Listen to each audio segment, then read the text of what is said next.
అందరికీ నమస్కారం.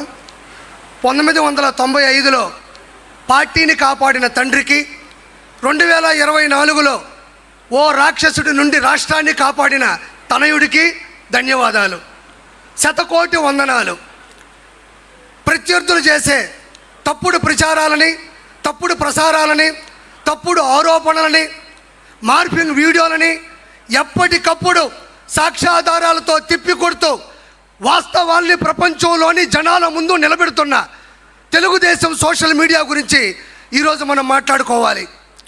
బాబు గారిని ఆదరించేవాళ్ళు, బాబు గారిని అభిమానించేవాళ్ళు, బాబు గారి విజన్ని ఆరాధించేవాళ్ళు, ఆయన ద్వారా లబ్ధి పొందిన వాళ్ళు ఈరోజు లక్షలాది మంది స్వచ్ఛందంగా సోషల్ మీడియా నిర్వహిస్తున్నారు.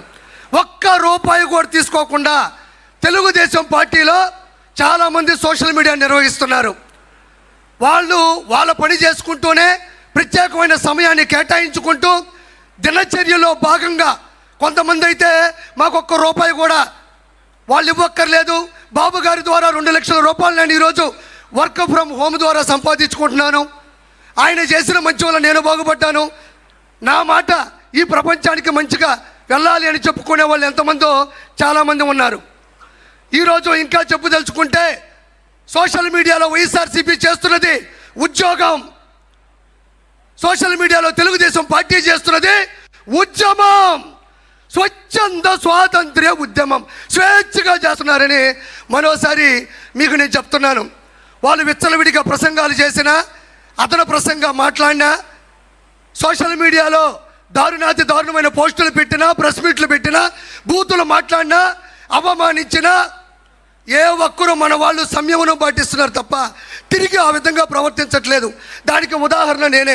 నా భార్య ఓయోలో దొరికింది, ఏరే వాళ్ళతో ఉంది అని దుష్ప్రచారం చేసి ఆర్టికల్లు చిత్రీకరించి పెడితే నాకు కోపం వచ్చి మాట్లాడదాం అనుకున్నా. కానీ మా నాయకుడు వెనక నుంచి అటు కొట్టాడు. అది మనం చేయకూడదు, అది మన విషయం కాదు, మన పసుపు సైన్యంలో అది లేదు అంటే వెనక్కి తగ్గినటువంటి ఆలోచన నాది. ఇది ప్రత్యక్ష ఉదాహరణ. దీనితో పాటు గ్రామ స్థాయి నుండి, మండల స్థాయి నుండి, జిల్లా స్థాయి నుండి, రాష్ట్ర స్థాయి నుండి, ప్రపంచ స్థాయి వరకు కొన్ని కోట్ల మంది లక్షలాది వాట్సాప్ గ్రూపుల ద్వారా, స్టేటస్ల ద్వారా, యూట్యూబ్, ఫేస్బుక్, ఎక్స్, ఇన్స్టాగ్రామ్, సొంతంగా యూట్యూబ్ ఛానల్ ద్వారా సామాన్య ప్రజలకి సమంజసంగా విషయం వెళ్ళేటట్టు ప్రచారం చేస్తున్న ప్రతి ఒక్కరికి ధన్యవాదాలు. ఇక్కడ మనం ప్రముఖంగా చెప్పుకోవాలి. వాళ్ళు ఎలా విష ప్రచారాలు చేశారు అంటే, గూగుల్ డేటా సెంటర్ డేటాకి మైండ్ అప్లై చేస్తే అది గోడౌన్ తాళం వేసుకొని వెళ్ళిపోతారు. డేటాకి మైండ్ అప్లై చేశారు వాళ్ళు, మన వాళ్ళు సోషల్ మీడియా అప్లై చేశారు. తర్వాత ఆ రోజు రాత్రి అంతా దాగిపడుకున్నారు, అది వేరే విషయం.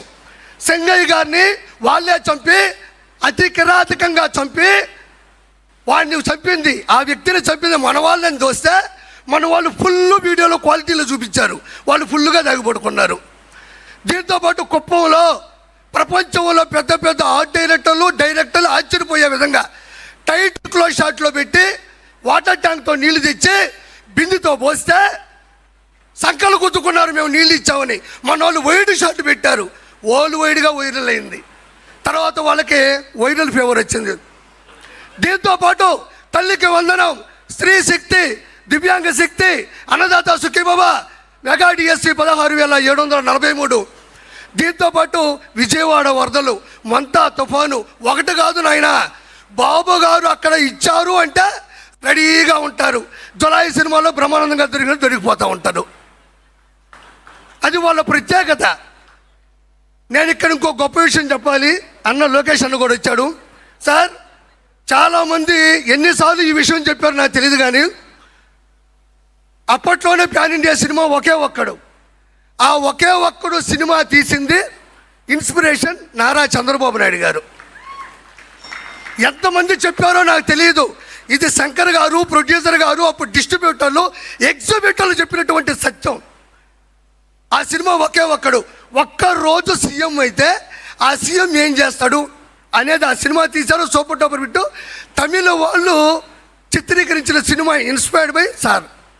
అయితే నేను ఎందుకు చెప్పానంటే, ఈరోజు నారా లోకేష్ గారు మేము సోషల్ మీడియా ద్వారా ప్రతి ఒక్క విషయాన్ని మేము తొక్కి తోస్తుంటే మేము చేస్తున్నాం సోషల్ మీడియా, కానీ అది పూర్తయితే ఆ ప్రక్రియ పైకి వెళ్తే చాలా ఆనందంగా ఉంటుంది.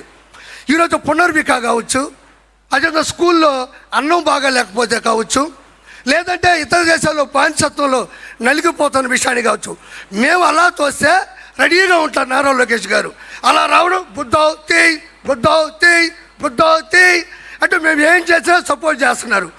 ఎందుకనంటే ఒక్క రోజులో సీఎం అయినటువంటి హీరో అర్జున్ గారు ఎలా చేశారో సేమ్ ఈరోజు నారా లోకేష్ గారు వచ్చినట్టు పరిష్కరించు వెళ్ళిపోతున్నారు. ప్రతి ఒక్క దగ్గర మొబైల్ ఉంది.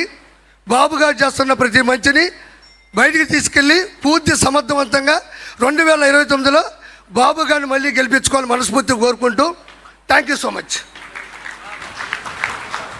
కిరాక్ ఆర్పి గారికి ప్రత్యేక ధన్యవాదాలు.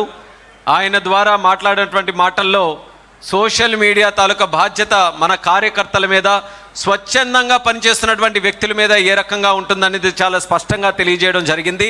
క్షేత్రస్థాయిలో మన కార్యకర్తలు పనిచేసినప్పుడు శారీరకంగా ఎంత ఒత్తిడి ఫీల్ అవుతారో, మరి సోషల్ మీడియాలో పనిచేస్తున్నటువంటి కార్యకర్తలు కూడా మానసికంగా అంత ఒత్తిడికి గురవుతారని